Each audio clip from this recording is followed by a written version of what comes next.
Hello students, हमने last class में जो 7 बेसिक यूनिट्स हैं उनकी डेफिनेशंस की थी, जिसमें से हम 4 डेफिनेशन कर चुके थे। जो हमारी लास्ट डेफिनेशन थी वो थी एम्पियर की। इसके बाद जो नेक्स्ट है 5th बेसिक यूनिट, उसकी डेफिनेशन देखते हैं हम आज। नेक्स्ट हमारे पास है केल्विन। आपको पता है केल्विन जो है वो एसआई यूनिट होती है टेम्परेचर की। तो जो ये टेम्परेचर की एसआई यूनिट है, इसको हम डिफाइन कैसे करेंगे?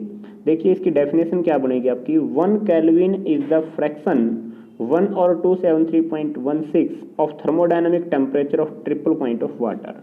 देखो इसने बताया कि जो वाटर का ट्रिपल पॉइंट होता है। अब सबसे पहले तो आपको ये पता होना चाहिए कि वाटर का ट्रिपल पॉइंट होता क्या है। देखिए एक ऐसी स्टेट होती है जिस टाइम पे वाटर आपका, जिसमें जो वाटर है आपका वो तीनों स्टेट में लाई करता है। उस स्टेट पे आइस भी होता है, वाटर भी होता है और वेपर भी होता है। तो उस टेम्परेचर को हम वाटर का ट्रिपल पॉइंट बोलते हैं, क्योंकि उस टेम्परेचर के ऊपर वाटर की तीनों स्टेट एग्जिस्ट करती हैं, आइस भी, वाटर भी और वेपर भी। मतलब वो बर्फ की फॉर्म में भी होता है, लिक्विड की फॉर्म में भी और गैस की फॉर्म में भी। और वो जो टेम्परेचर होता है वो अप्रोक्सीमेटली 0.01 डिग्री सेल्सियस, इतना टेम्परेचर आपका होता है। इसको हम बोलते हैं ट्रिपल पॉइंट ऑफ वाटर। ये एक स्पेशल सिचुएशन होती है जिसमें प्रेशर और टेम्परेचर को इस प्रकार से एडजस्ट किया जाता है कि इस टेम्परेचर पे हमें वाटर की तीनों स्टेट देखने को मिलती हैं। अब इसने बताया कि जो आपका ये टेम्परेचर है 0.01 डिग्री सेल्सियस है, इसका 1/273.16 इतना जो हिस्सा होगा इसको हम बोलेंगे 1 केल्विन। तो इसको आप, ये बनेगी आपकी जो केल्विन है उसकी डेफिनेशन कि इस ट्रिपल पॉइंट ऑफ वाटर का इतना हिस्सा। जैसे ये बोलो कि मान लेते हैं ये टेम्परेचर ये 100 होता, इस 100 का 10वां हिस्सा, 10वां हिस्से का मतलब इसको 10 से भाग कर दो तो आपको क्या मिल जाएगा यहाँ पे 10। तो ये क्या हो जाता है आपका केल्विन। अब यहाँ पे आपको 100 की जगह आपका क्या है 0.01 और कितनावां हिस्सा 1/273.16। क्लियर है। इसके बाद नेक्स्ट जो आपकी डेफिनेशन है वो है कैंडेला। कैंडेला को CD से लिखेंगे और ये आपकी जो है लुमिनियस इंटेंसिटी की SI यूनिट होती है।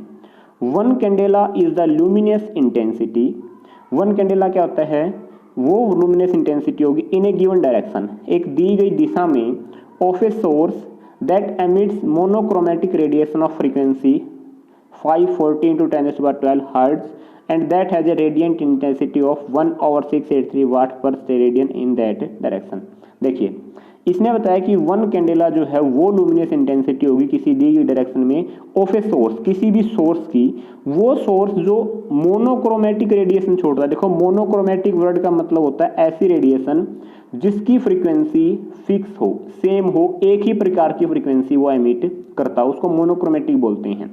कितनी फ्रीक्वेंसी 540 × 10⁻12 हर्ट्ज, इतनी फ्रीक्वेंसी की रेडिएशन छोड़े और उसकी जो इंटेंसिटी है वो 1/683 वाट पर स्टेरेडियन हो उस दी गई डायरेक्शन में, तो उस लुमिनस इंटेंसिटी को बोला जाएगा 1 कैंडेला। इसके बाद जो आपकी नेक्स्ट डेफिनेशन है वो है आपके पास मोल। मोल आपको बताया था, मोल किसकी डेफिनेशन थी आपकी अमाउंट ऑफ सब्सटेंस की। इसको हम लिखेंगे MOL से।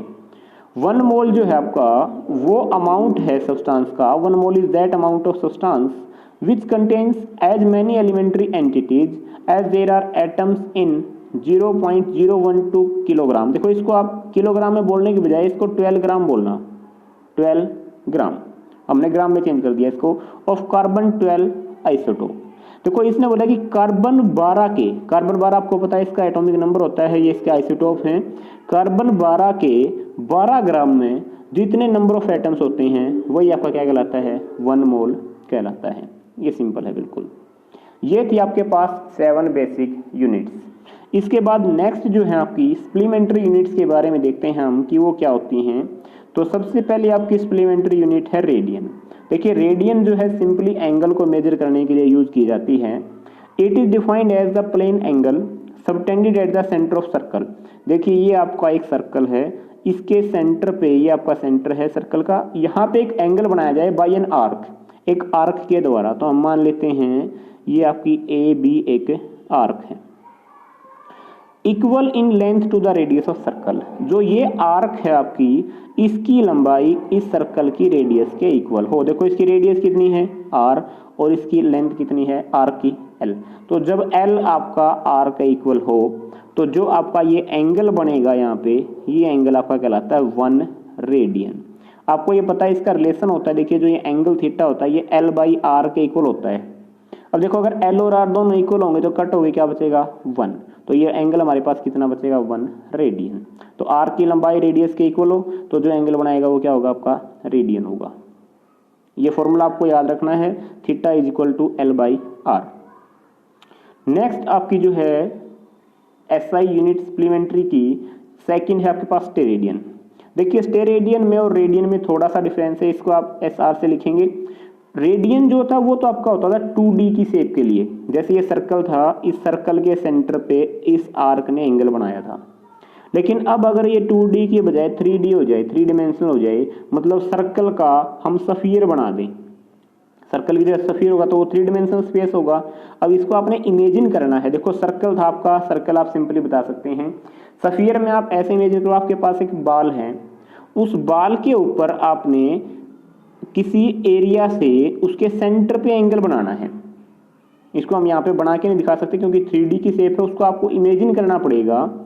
तो डेफिनेशन देखते हैं इसकी। It is defined as a solid angle. Solid angle जो 3D में होता है उसको बोलते हैं सॉलिड एंगल।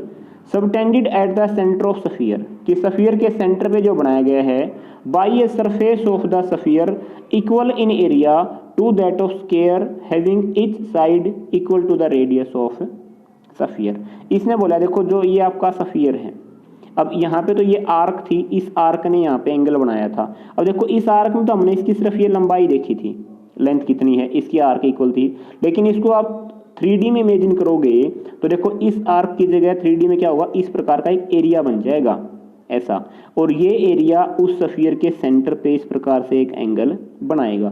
जैसे ये मान लीजिए आपका पूरा सफियर हो ऐसे, इस पे ये हम एक एरिया लें और ये इसके सेंटर पे एंगल बनाए, ये इसको बोलेंगे सॉलिड एंगल। और अब इसको स्टेरेडियन कब बोलेंगे, देखो वहां पे तो इस आर्क की लंबाई आर्क इक्वल थी, लेकिन यहाँ पे जो ये एरिया है, ये वाला एरिया इस रेडियस के स्क्वायर के इक्वल होना चाहिए। देखो वहां पे L था, L की जगह यहाँ पे ये सरफेस एरिया डिवाइडेड बाई यहाँ पे जो आपकी R थी, यहाँ पे R का स्क्वायर। अब ये एरिया इसके इक्वल होगा तो ये कट के क्या बचेगा 1, और इस 1 को हम बोलेंगे स्टेरेडियन। क्लियर है? इसको आपने जो है बुक में से रीड करना है अच्छे से, और अगर समझ ना आए तो वीडियो को रिपीट करना है। फिर भी ना समझ आए तो आप मैसेज करके बताएं, आपको कोई और अल्टरनेट सॉल्यूशन प्रोवाइड करवाएंगे। Thank you.